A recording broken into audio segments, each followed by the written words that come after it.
absolutely phenomenal. It's actually my third time at South by Southwest. So listen to house music in the 90s. Let me see you right now. The first 2 years I came mainly for the panels, and then I was also helping behind the scenes with some of the other showcases, especially last year.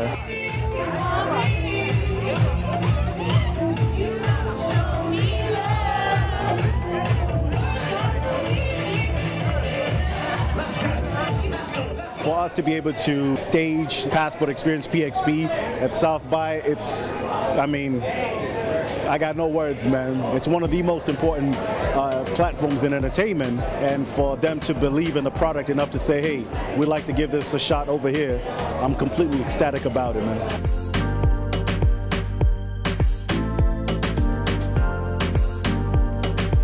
I wish I could say there was somebody, but it was kind of like, you know, it's almost like blazing your own trail, because as I was coming, I didn't see anybody, either whether it's Kenyan or African, who was doing what it is that, you know, I'm doing right now. But I felt that we as Africans could be able to, you know, take it to whatever level. And so it required me getting out of the comfort zone, doing some things that a little bit to the left, getting a lot of doors shut in my face, a lot of no's, but still keeping on, because I just believed so much in not just myself, but the culture itself, and saying, I think this thing is gonna, you know, move forward to something completely different. And just to see how things have progressed over the years, it's a blessing. And now things are falling perfectly into place. As they say, luck is the crossroad between preparation and opportunity. So when the opportunities came, it felt perfectly for me to be able to take advantage of, and that's all it is right now. But I just feel like this is just the beginning, actually.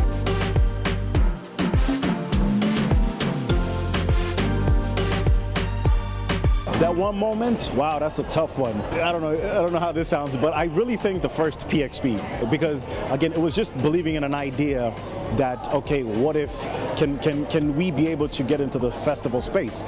Because I've always been a lover of festivals, you know, I would just go to different, and I would always see that, oh, it's an EDM festival, it's a hip hop festival. I felt like there was nothing out there for us. And so I was like, hey, listen, man, you know, as they say, if you wish there was something that you know, imagine and dream about and it's not there, build it, create it.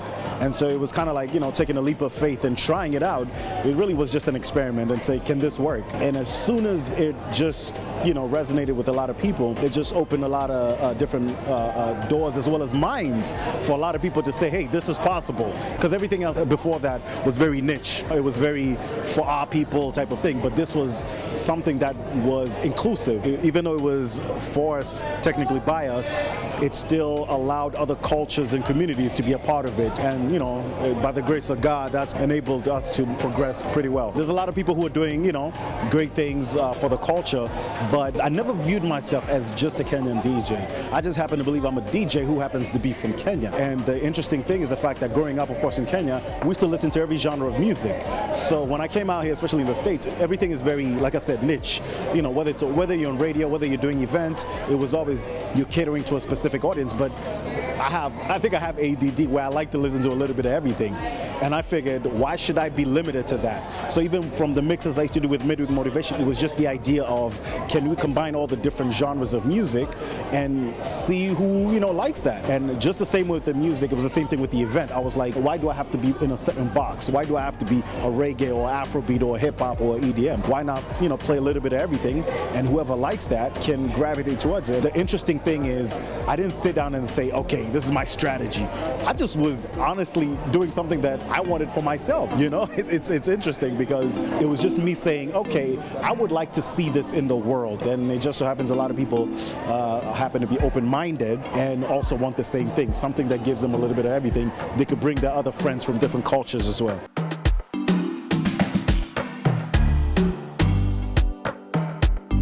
Well, I've always been a fan of DJs all across the world. That's actually how I learned DJing, just by listening to a lot of different people. Anybody who is tapping to different genres and not limiting themselves musically, that allow themselves to play a little bit of everything, cross with the genres and still make it flow. I have to say, definitely one of my long-term friends, Wax Fiend from Amsterdam, definitely a great influence, because he also, you know, people who take the risk, people who are doing something a little bit different. There's a DJ from Trinidad, Shotmaster J. Very nice DJ. My guy Walshy's always been an influence. And also my new friend, my guy DJ Puffy from Barbados.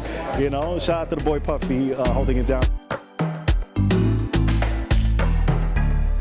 I would describe it simply as this new sound of African music, plain and simple. Afrobeat has been there for a very long time, from Fela days all the way now, but over the last 10 years, the sound has completely evolved. And I say 10 years because I remember playing at these clubs in 2006-07, and I started hearing the P-Square records and the Two-Face and the Bunch records, and I was like, this is a different kind of vibe. It had a lot of dance hall influence, R&B influence, and I could tell that this was going somewhere special. So to jump on it early and to see its growth to this point, to where we have the biggest records in the world being influenced by Afrobeat music. One Dance, Drake with Wizkid, which is actually co-produced by my guy Maforisa. Shout out to the boy Maforisa out of South Africa. We had him at PXP last year. It's so good to see that journey, that evolution, and a lot of these guys can come now and tour. The sound just keeps getting better. The levels keep going to different audiences, man. I'm very proud of where things at right now, as well as where things are going for the genre.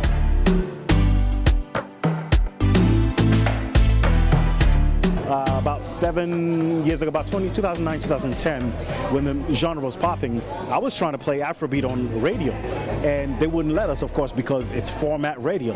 So it was like, hey, let's just take it to online. And that's when I started doing SoundCloud, started doing a lot of mixes, which eventually led to Africa's The Future mixtape with Major Lazer. And there was a lot of DJs as well, doing the same. The DJs have played such a huge role, and I'm proud to be a leader in that category, to have played such a huge role pushing the music and the culture forward, for it to be able to cross over, because there wasn't radio stations that were playing that music out here in the States or other mainstream media platforms. To be able to keep pumping it out there, people were listening to mixtapes and so on and so forth, from house parties to cars to gyms. We had to create our own platform, our own outlet to get the music out there, because the music was so dope. And so now to see big brands, whether it's Tidal, Vivo, the Spotify, all these guys now are supporting it, because at the end of the day, you can't fight the numbers. When they look online and you see these guys have millions of views and millions in plays, you can't fight the numbers, so you got to get with it.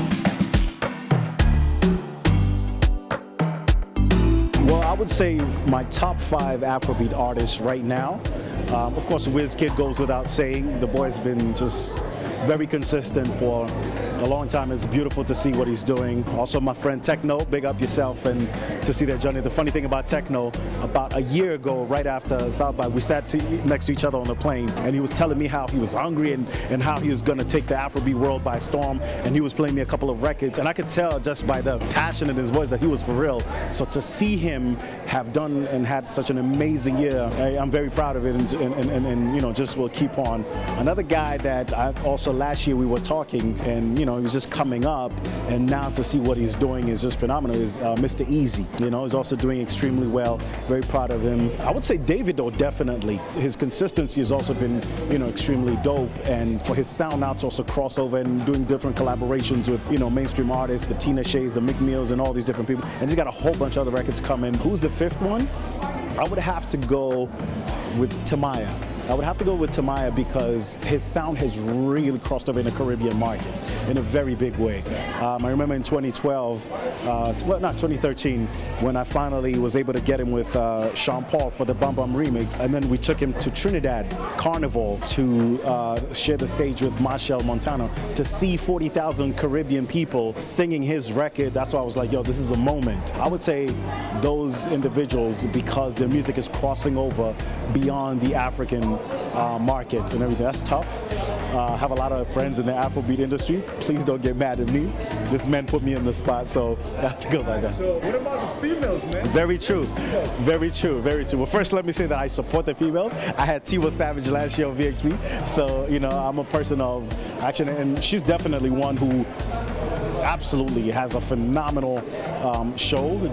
Does it extremely well. Did very well last year on our stage, and of course Yemi, who's also like out of this world. However, I haven't gotten a chance to work closely with her to where I could be able to appreciate her 360 body of work, if you will. But definitely between Tiwa and Yemi, I mean, they're doing phenomenal. There's a whole bunch of other ladies who are also doing extremely well. But yeah, you chose 5, and those are the first 5 people that came to mind. You can find me on Instagram, Twitter, Snap, Facebook at Fully Focus, FULLYFOCUS, and of course my website djfullyfocus.com, and my festival PXP Atlanta, or pxpfest.com. All right.